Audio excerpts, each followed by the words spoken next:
Meaning of deficient demand, deficiency gap के बाद reasons for deficient demand and impact. एक एक करके, पहले रीजन, फिर से वही कहानी, एडी के कंपोनेंट्स क्या होते हैं, सी प्लस आई प्लस जी plus net exports.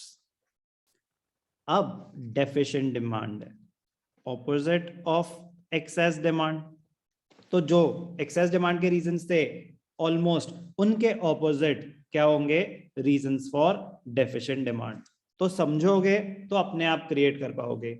Access demand का reason increase in propensity to consume, यहाँ पे क्या हो जाएगा, decrease in propensity to consume. वहां पे था इंक्रीज इन कंजम्पशन एक्सपेंडिचर, तो यहाँ पे क्या हो जाएगा, decrease in consumption expenditure.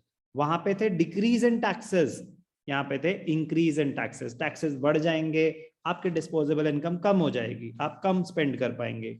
Government expenditure अगर रिड्यूस हो गया, इन्वेस्टमेंट एक्सपेंडिचर अगर रिड्यूस हो गया, इंपोर्ट्स अगर बढ़ गए तो नेट एक्सपोर्ट्स कम हो जाते हैं, एक्सपोर्ट्स अगर कम हो गए तो नेट एक्सपोर्ट्स कम हो जाते हैं।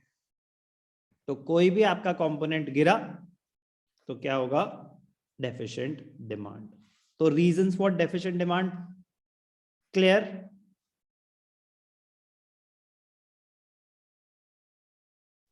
Yes, sir. Exactly same as concept is similar to reasons for excess demand। तो एक चीज ढंग से समझेंगे, दूसरे पे अप्लाई करेंगे। बट ध्यान देना, अब अंडर एम्प्लॉयमेंट इक्विलिब्रियम है, तो क्या लेवल ऑफ आउटपुट गिरेगा? आप पहले फुल एम्प्लॉयमेंट पे यहां पे ऑपरेट कर रहे थे, तो क्या level of output actual in real terms गिरेगा?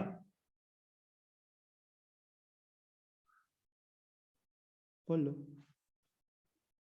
अगर आप before the full employment level under employment equilibrium पे ऑपरेट कर रहे हो, तो फुल एम्प्लॉयमेंट के कंपैरिजन में क्या आपका आउटपुट गिरेगा? No, sir. नहीं गिरेगा। आप फुल एम्प्लॉयमेंट पे जितना आउटपुट था, अंडर एम्प्लॉयमेंट पे भी उतना ही आउटपुट बन रहा होगा। नहीं, कम बन रहा होगा। तो क्वेश्चन है, अंडर एम्प्लॉयमेंट डेफिशिएंट डिमांड अगर होगी तो क्या लेवल ऑफ आउटपुट गिरेगा कि नहीं गिरेगा? नहीं गिरेगा। वाह भैया, मतलब आप फुल एम्प्लॉयमेंट पे हो, आप कुछ यूनिट्स बनाते हो, 10,000 यूनिट्स बनाते हो, आपका जो प्रेजेंट एग्रीगेट डिमांड है it is less than the full employment level, तो प्रोड्यूसर्स क्या करेंगे, उतना ही बनाते रहेंगे या कम बनाएंगे?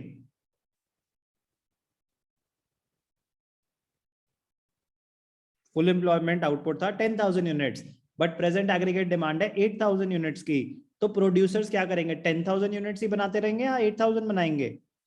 8,000। आउटपुट गिरेगा कि नहीं गिरेगा?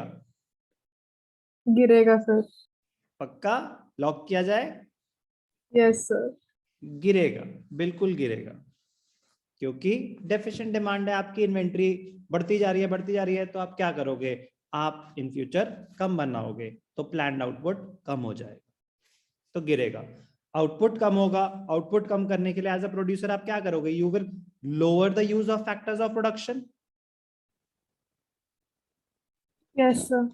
when you lower the use of factors of production, you lay off workers, तो level of employment गिरेगा कि नहीं गिरेगा?